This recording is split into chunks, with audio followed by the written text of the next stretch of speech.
What's up, snake fans? Dave Palumbo here for Muscle Serpents Daily. And today we're going into the snake room and we're going to be looking at some clutches that are hatching. We looked at some yesterday. We're going to be following up on some of those clutches because we didn't see a couple of eggs that were let out. We'll take a look at those. And we're going to look at a clutch that I had teased you about the other day. I'm not so thrilled about the fact that it really hasn't shed out yet, but it's a pretty cool clutch, so we're going to take a look at it. It's a HYPO PIED clutch, and as you know, I promised that ultraviolet clutch that's hatching. We got some more snakes coming out. We lost one, unfortunately. We'll talk about that a little bit too, but that's pretty cool. And you never know what might happen going into that snake room. Every day is a new adventure. Let's check it out. Oh, Jedi wants to say hi to everyone. Hey, Jed. Jed, you want to say hi? He was meowing. You heard him in the background. There he is. Say hi, Jed. There he is. All right, he's a good boy. And he doesn't like to be neglected, so I had to let him out. I got to see, look at my black sapote tree in the back there. I thought it had died off. It's all sprouting new leaves. I don't know if you guys know what a black sapote is. It's called the chocolate pudding plant. I'll put up a picture of what it looks like. Literally, I'm telling you, the stuff, these fruits, what you do is you pick them and you put them in like a brown paper bag. And when they look like they're the most rotten, like they're gonna just like fall apart, you just open them up and there's chocolate pudding in there. It's the most amazing fruit I've ever tasted. I can't even believe that nature produces this. It's chocolate pudding.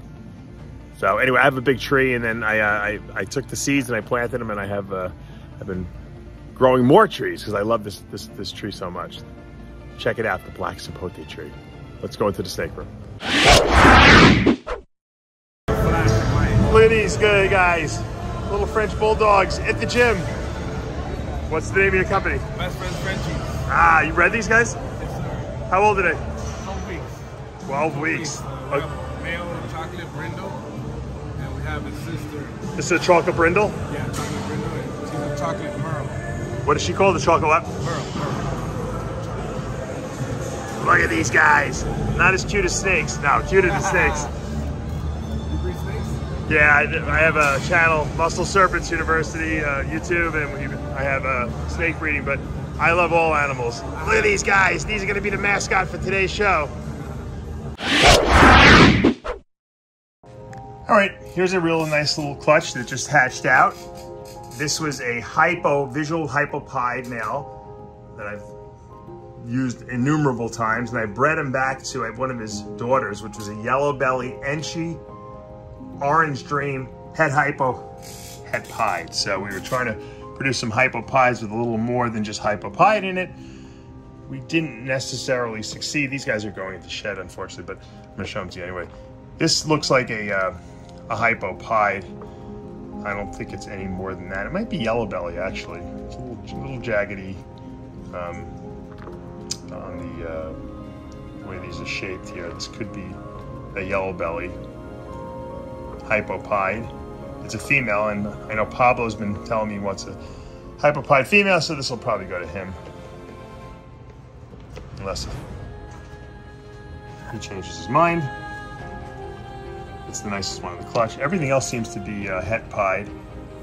This looks like a HYPO het PIED. I don't know, do you think this, I don't know if this is yellow belly, I don't think so. Could be Enchi. Pretty cool. These are all pretty much, they're all HYPO. It seems like we all hit HYPO on everything here, right, Bob? Yeah. This one's kind of a little different looking though. This one I believe is, what do you think this one has? This one just looks a little more unusual than those other two. This has got a little more orange. This might be Orange Dream right here. This one. It's very hard to tell. They're all like dull because they just went into shed, all of them. But everything here is het PIED, which is cool. This looks like yellow belly. So this is probably yellow belly HYPO het PIED. This one. Yeah, that one's yellow belly too. Yeah, that's what I said before. Yeah, look at that. See that blushing down here? That's yellow belly. There's a look at those. We know they're het PIED because the follows PIED, but if you want to see het PIED markers, you see these. Maybe hold this. You see these? Hold that so I can show these people. for people who might not know what head pied markers look like. You see these? Nope, turn around the back. Oh, there you go. See these like lines right here? We call them train tracks. They're like not crossing over or intersecting each other. That's head pied markers right there. This girl, it seems, this is the one I'm most interested in. I think this is a female too, right? I think this is or is that a male? This might be Enchi or the yellow belly. Yeah, no, this is the one I like. You like the visual. Yeah. This is the Orange Dream, Yellow Belly, Enchi. That's a girl, yeah, of course. Orange Dream, Enchi, Yellow Belly, head pied. Yeah, Orange Dream, that's it right there. And she, to me, has the most potential, I think, because of the fact that we got all the genes in there and she's head pied, so we can always, you know, breed her back to either the father or something else and try to make some cool stuff. So she'll probably, more likely than not, be a holdback, maybe not.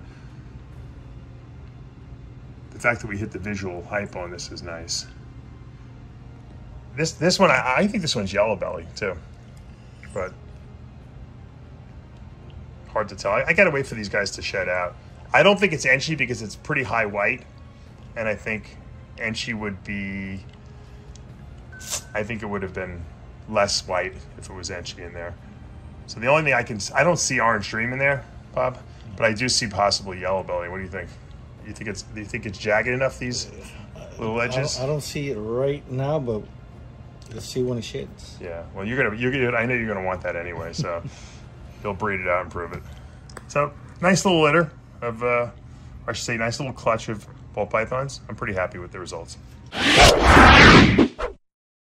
All right, here's our Super Enchi Clown female. We're not really sure if she's gonna lay or if she's still building, because we thought she was gonna lay, and then I think she ate a rat yesterday, so I don't know. You never know. Snakes do weird stuff though. We bred it to a really cool, what is it, pastel Enchi? Super pastel Enchi, desert ghost, excuse me, yep, head clown. So we're looking to make some really cool Super Enchi clowns that are head desert ghost. That would be very nice. Well, obviously we get a little pastel in there too. So she's not huge, but I think she's got some stuff, something in there. Something's in that little tail. Probably not a lot of eggs, but hopefully there'll be good eggs and not slugs. So we got another female now, a very, very important female who's laid 2 slugs. We'll take a look at her too. Hopefully she just pooped them out by accident. All right, here's the girl I was just telling you about. 2 slugs. I'm not happy about them. Hopefully she will recover and crank out some good eggs. Sometimes they poop out like the slugs a couple days early, and then they'll deliver the rest of the clutch after that. This girl is a Super Enchi Disco, Het Hypo, and Het Rainbow. So we're expecting big things from this girl. I bred her to my Hurricane, Enchi, Hypo Rainbow. That's also disco, I think. So maybe we can produce some super disco rainbows. That would be kind of cool. But right now it's not looking too good. So we'll check on her tomorrow. I know. If you're not wrapped still, then I don't care. Oh. Pablo's crying about getting bit by. I got bit by a snake, and I actually had him videotape, and it didn't even take. And I got to show you guys. I'm gonna have to show you a still picture. It was the only thing we have. It was a great video on how to unlatch an olive python from your hand, and that's all I got left is this stupid bite mark here and this bruise on my wrist here from the thing biting on me for 6. I let the thing bite on me for 2 minutes so he could take a video of me, and then he doesn't even. The video is he had the camera off the whole time. It was a great sight. I got nothing. I got nothing from it. All I got is this bite to show for it. But anyway, let's look at this great clutch. I got to take a peek at it again. We looked at it yesterday. This is our ultraviolet clutch. So we got some rainbows here, it looks like. We knew we were going to have some here. Let's see what this is. Oh, this one's still in the egg. That looks to be like, this may be another ultraviolet, Pop. Yeah. I think we hit an ultraviolet right here. That's a Super Hurricane Enchi. At least it might be Super Enchi. That pinched head. That could be the Super Enchi, Super Hurricane Hypo rainbow. I think we hit that. Which Yep. I'm either gonna call it the super ultraviolet or maybe the cosmic. You know, that's crazy. Look how purple that thing is. This thing hasn't even shed yet, and it's like freaking on. It's like the purplest of purple I've ever seen. Wow, and it's definitely got the pinch. I think this is the super Enchi version because you can see these little double bicep pose guys are spread. And I'm seeing a lot more yellows. This definitely looks like the super violet. No, the super ultraviolet. Pretty cool. And I'm seeing maybe another one under here too, Bob. Look at this one. This one hasn't come out all the way, but I don't know if that's super hurricane, but that's definitely super. It looks super Enchi, right to me? It doesn't. The purples are not as deep as this. No, I think this one is. I think that's super hurricane. That's why it's so purple. That one might be single. We gotta wait. We got some really. Well, everything's hurricane at the very least. Look at this guy. This is HYPO, possible super hurricane here, right there. Enchi. Everything's gonna be het rainbow. Look at that guy. This one's definitely. This is super hurricane. You know what we call the super hurricane? It's called the Hayabusa. Hans Winter named it that. I did not name it that. The Hayabusa is the super hurricane. Here's another super hurricane right here.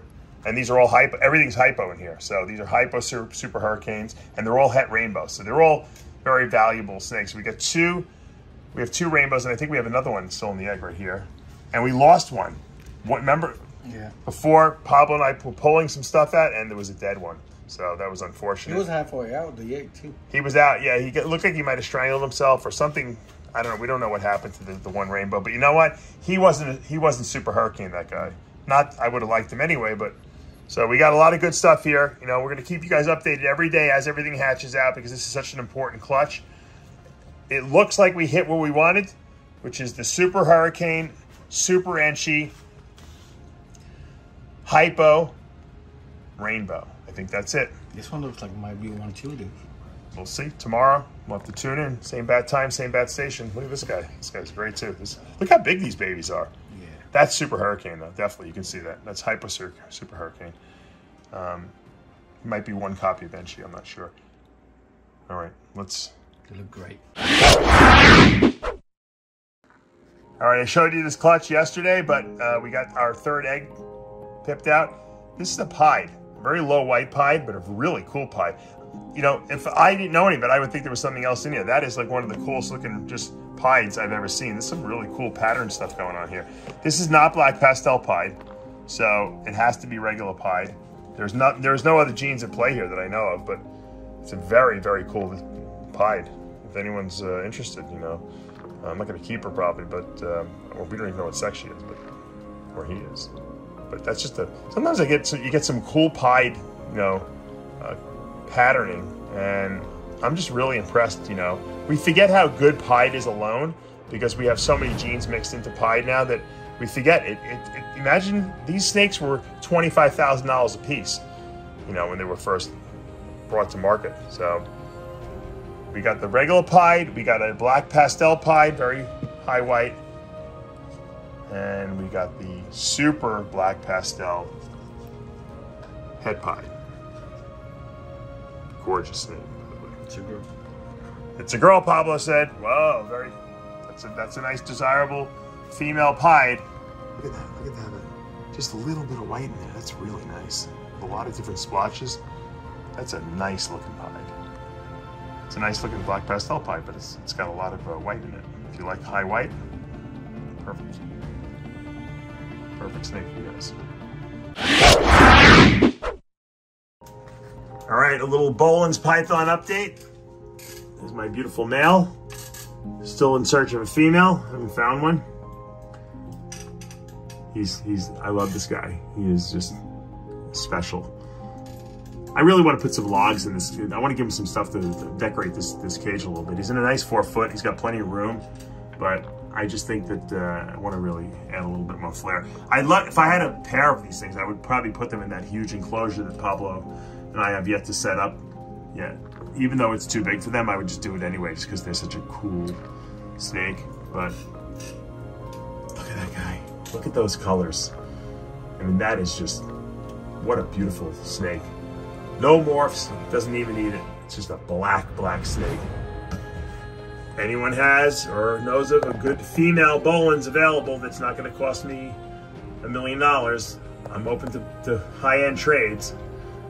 I'd be definitely willing to check it out. Beautiful. Look at that. My friend Jason Hugg gave me this as a gift. One of the nicest gifts I've ever gotten from anyone. I've said it before. He's the sweetest snake too. He wouldn't bite me like my olive python bit me.